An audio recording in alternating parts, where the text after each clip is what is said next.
Hello, I'm Nancy Pelosi. I'm the Speaker of the House of Representatives. That means in the Constitution, it's the President, the Vice President, and then the Speaker of the House is the third highest official in the land. Speaker of the House is in charge of the House of Representatives. In the Constitution, the first branch of government is Article 1, the legislative branch, which shall be composed of a House and the Senate. The leader of the House is called the Speaker of the House, and that is a constitutional officer who has a right of succession to the president. As a representative of my own congressional district in San Francisco, I can say that being the representative from my district is the highest of honors in Congress. Any other honor that our colleagues in the House may bestow on us are a wonderful compliment and a great opportunity, but nothing is more of a privilege than the constituents of your district saying, "You speak for me," on the floor of the House of Representatives. The people of my district are my bosses as their representative. My members of the House are my bosses as the constituents of the Speaker. The job title for a member of Congress is representative. It is also a job description. You're representative of the views of your district. In order to represent their views, it's important to know your district, to listen to the concerns of people so that you can represent their point of view. Sometimes, as a representative in Congress, you have to bring home some decisions to share with them that are maybe not be so popular at home, but are good for the nation. And so that takes some courage to do. The founders, in writing the Constitution, understood they did not want a monarch. They wanted a system of checks and balances. And hence, the first branch, Article 1, is the legislative branch for a reason.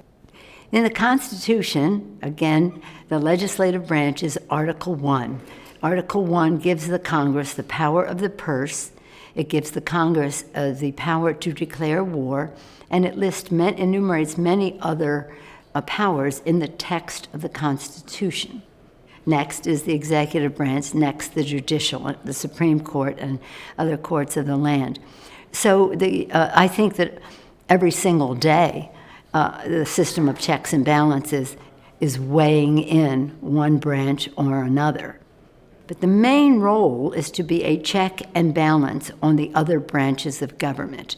The beauty of the Constitution is that it has three co-equal branches of government, a separation of powers, each a check on each other.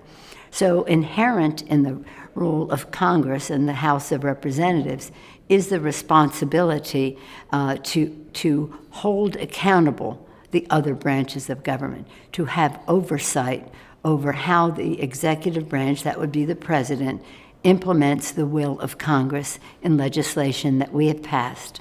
The Congress of the United States works its will by legislation passing the House, passing the Senate, going to the president for his signature. If the president does not sign the bill or that vetoes the bill, then by 2/3 vote in each house, the Congress can stop that action of the president. Sometimes, by dint of public opinion, we can speak so clearly about our point of view that the president may not sign a bill because he doesn't like it. And if it sits still there for 10 days, it becomes law without his signature. The beauty of the Constitution is the system of checks and balances to make sure we don't have a dictatorship or a monarchy because we're a democracy.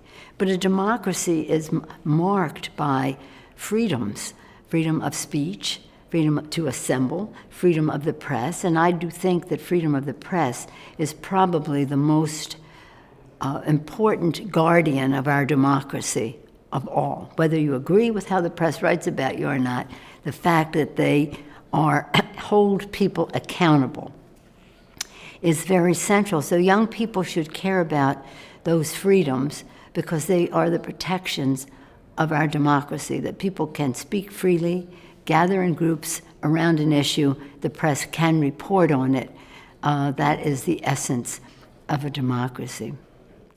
Young people, I think, have in my view, because now I'm a grandmother I have elementary, middle school, high school, and college grandchildren. I have every stage of it. But in talking to middle school kids, we have a lot to learn from them because they have serious questions of accountability.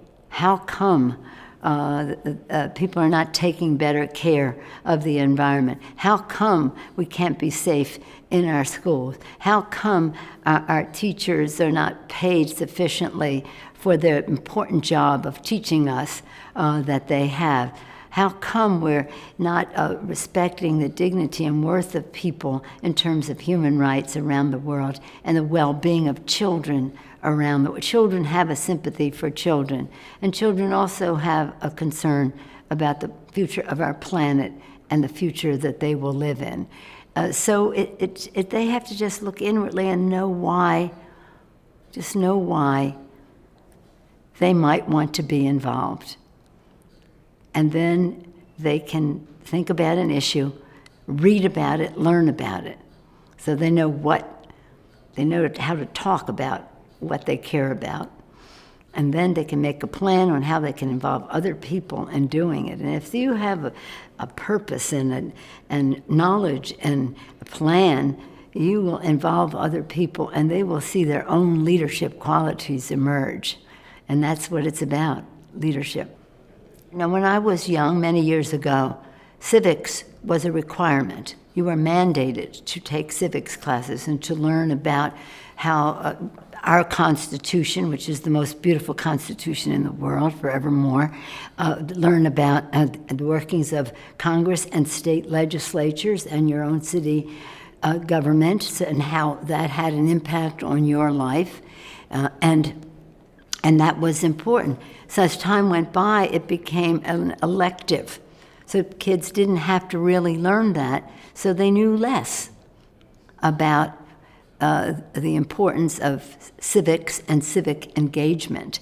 And I think we should, clearly some of the actions taken by some in elective office indicate to me that we need more people paying more serious attention, informed attention, and that means understanding the civics of our nation.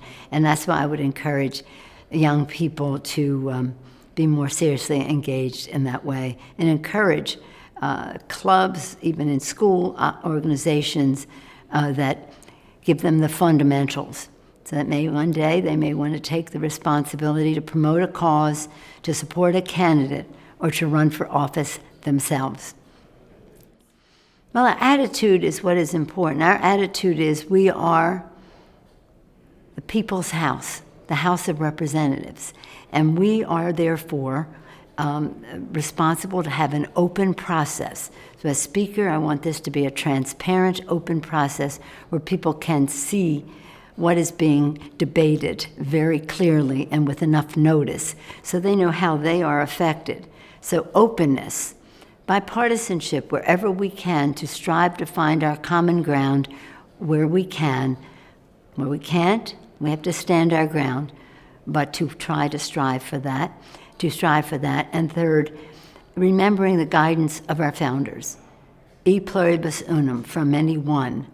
They didn't know how many we would become or how different we'd be from each other, but they knew we had to strive for oneness, to remember always, despite our differences, we are one country, indivisible, one nation under God, indivisible.